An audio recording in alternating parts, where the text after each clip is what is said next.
अमर है, आत्मा का कुछ नहीं किया जा सकता।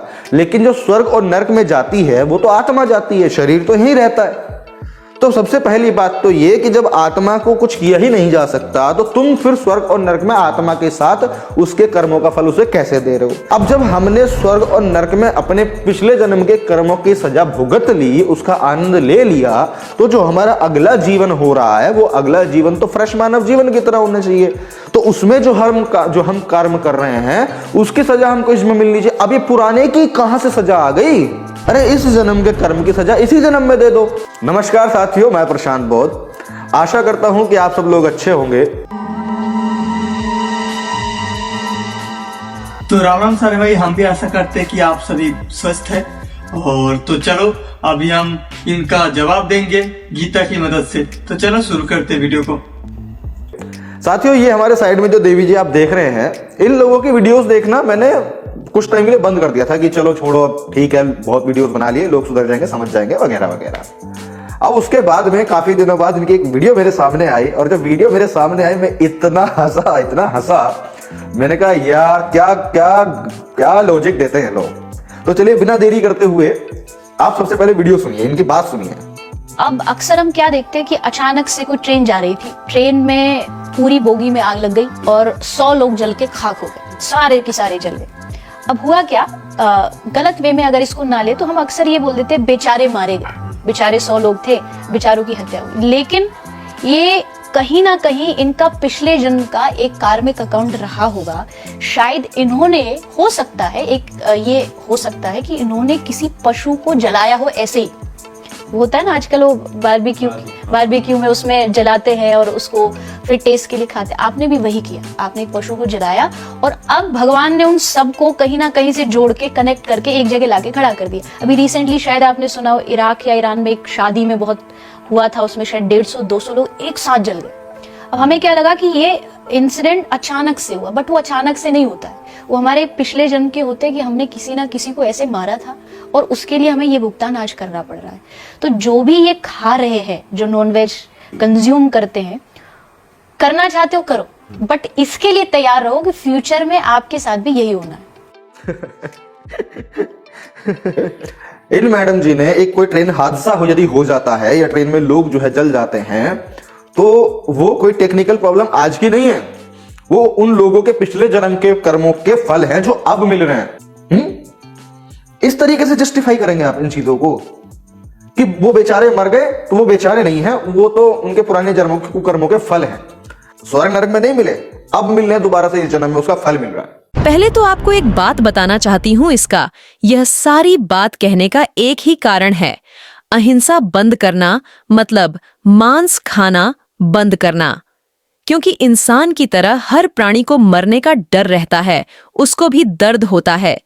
और बात रही सजा इस जन्म में मिलने की, तो एक क्लिप देख लो। एक पुण्य वाला मनुष्य का जीवात्मा उच्च योनियों में स्वर्ग में रहकर अपने पुण्य भोगता है, और पापी मनुष्य का जीवात्मा नीच योनियों में नरक में रहकर अपने पापों को भोगता है। कभी ऐसा भी होता है कि कई प्राणी स्वर्ग नरक का सुख दुख पृथ्वी लोक पर ही भोग लेते हैं। ऐसे में बड़ा सख्त लौटा हूं कि हाँ जी, बात ठीक है। अगर इस हिसाब से देखें तो जैसे गोधरा कांड में गुजरात में जो है वो ट्रेनों को जलाया गया, लोगों को जलाया गया, तो वो लोगों का भी फिर यही रीजन होगा।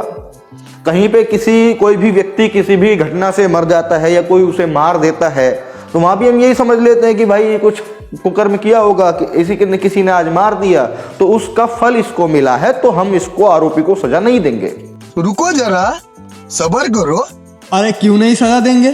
कह दिया तो रुक जा साहब, हमारा काम हम नहीं करेंगे। कोई मर रहा है तो उसको मारने दे, और कोई मार रहा है तो उसको मारने दे। हमारा काम तो हम करेंगे और उसका काम कौन करेंगे? मूर्ख कहां के। कैसे कि आपने अगर अपने जीवन में अच्छे कर्म किए हैं और भगवान का नाम लिया है, पूजा पाठ की है, दर्शन किए हैं, ये किया है, वो किया है, तो आप जाओगे स्वर्ग। आपके कर्मों की वजह से, आपके कर्मों का परिणाम आपको स्वर्ग में मिलेगा, फल आपको स्वर्ग में मिलेगा। और यदि आप बुरे काम करते हो, पूजा पाठ नहीं करते हो, भगवान का नाम नहीं लेते हो, कुछ गलत कांड करते हो, तो आप जाओगे नरक में। नरक में क्या होगा कि आपके कर्मों के अनुसार जो आपने गलत काम किए होंगे उनके अनुसार आपको सजा दी जाएगी। आपको आपके जो है तेल में पकोड़े बनाए जाएंगे, आपके उनको काटा जाएगा, बोटी बोटी काटी जाएंगी, किसी को खिलाई जाएंगी, एसेट्रा एसेट्रा, इन्होंने ये सारी चीजें बताई हुई है। अच्छा, यही लोग कहते हैं जी हमारी फला धार्मिक किताब के हिसाब से, फला मंत्र और फला उसके हिसाब से आत्मा को ना तो जलाया जा सकता है, ना उसको प्रताड़ित किया जा सकता है, ना खिलाया जा सकता है, ना कुछ किया जा सकता। आत्मा अमर है, आत्मा का कुछ नहीं किया जा सकता। लेकिन जो स्वर्ग और नरक में जाती है वो तो आत्मा जाती है, शरीर तो यहीं रहता है। तो सबसे पहली बात तो ये कि जब आत्मा को कुछ किया ही नहीं जा सकता, तो तुम फिर स्वर्ग और नरक में आत्मा के साथ उसके कर्मों का फल उसे कैसे दे रहे हो? 20 रुपए दोगी तो एक राज की बात बताओ। तो चलो आप लोगों का इस बात का भी हम जवाब दे देते हैं, आत्मा को कैसे सजा दिया जा सकता है। असल में बात है आत्मा को सजा देने की नहीं, आत्मा को तो कभी सजा दिया ही नहीं जा सकता है। आत्मा को हमारा इधर का कुछ भी चीज के साथ हम कंपेयर नहीं कर सकते हैं, क्योंकि आत्मा है परमात्मा का एक अंश और उसका कोई दोष नहीं होता है। वो जीव को जीवित रखता है। जैसे वायु फूलों की गंध को ले जाता है, उस तरीके से आत्मा भी मनमय कोष को ले जाता है। असल में सजा आत्मा को नहीं, आत्मा के साथ जो मनमय शरीर जाता है उसको सजा दिया जा सकता है, उसको ही सजा दिया जाता है। चलो ठीक है, हमने ये सब मान लिया कि हम गधे हैं, हमने मान लिया कि हाँ जी ऐसा है। ठीक है, मानने के बाद में अब जब हमने स्वर्ग और नरक में अपने पिछले जन्म के कर्मों की सजा भुगत ली, उसका आनंद ले लिया, तो जो हमारा अगला जीवन हो रहा है वो अगला जीवन तो फ्रेश मानव जीवन की तरह होना चाहिए। तो उसमें जो हम कर्म कर रहे हैं उसकी सजा हमको इसमें मिलनी चाहिए। अब ये पुराने की कहां से सजा आ गई, ये लॉजिक समझ में नहीं आता। तो रावणा भाई, ये जरूरी नहीं है कि आपका साथ जो हो रहा है, आपको जो फल मिल रहा है वो आपका अगले जन्म का फल हो सकता है आपका इसी जन्म का कुछ कर्म का फल, ये भी हो सकता है। और दूसरी चीज कि इस जन्म में अब जो हम करेंगे उसकी हमें अगले जन्म में मिलेगी। यार बड़ा स्लो प्रोसेस है भाई। अरे इस जन्म के कर्म की सजा इसी जन्म में दे दो। अरे भाई, ये तो तुमने बहुत मूर्ख वाली बात करेगी। वो तो भगवान का मैटर है किसको किस जन्म का सजा देगा, इसमें तुम कैसे टांग अड़ा सकते हो? ये बहुत मूर्ख वाली बात कर दी भाई, पूरा मूड खराब कर दिया। अच्छा ठीक है, तुमको मैं क्षमा कर दूंगा, पहले तुम मानो तुम गधा हो। चलो ठीक है, हमने ये सब मान लिया कि हम गधे हैं, हमने मान लिया। बड़ा हरामी हो बेटा। उसने तो पुराने जन्म में किसी को जलाया होगा, इस तरीके से जला के खाया होगा, तो भगवान ने जो है ये कर दिया। अब जब भगवान ने कर दिया तो भैया भगवान को कैसे सजा दोगे तुम? भगवान को कभी सजा दिया नहीं जा सकता, और क्यों नहीं दिया जा सकता वो हम अभी तुमको बता रहे हैं। सुनो, भगवान सबकी कर्ता होते हुए भी वो अकर्ता है, और इसको अच्छे तरह से समझने के लिए एक क्लिप देख लो।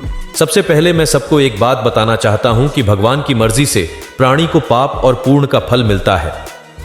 और बात रही भगवान की सजा की, तो सुनो, भगवान जो भी काम करती है फल की आशा से मुक्त होकर करती है, जिसको निष्काम कर्म कहता है, जो कि पाप पुण्य से ऊपर होता है। और भगवान सबको कहता है निष्काम कर्म करने की, जिससे किसी का पाप नहीं होगा। निष्काम कर्म करने से किसी को पाप नहीं लगता।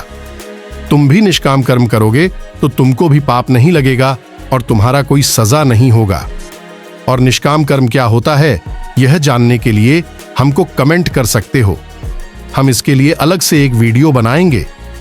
वीडियो अच्छा लगा तो वीडियो को शेयर और चैनल को सब्सक्राइब जरूर कर देना।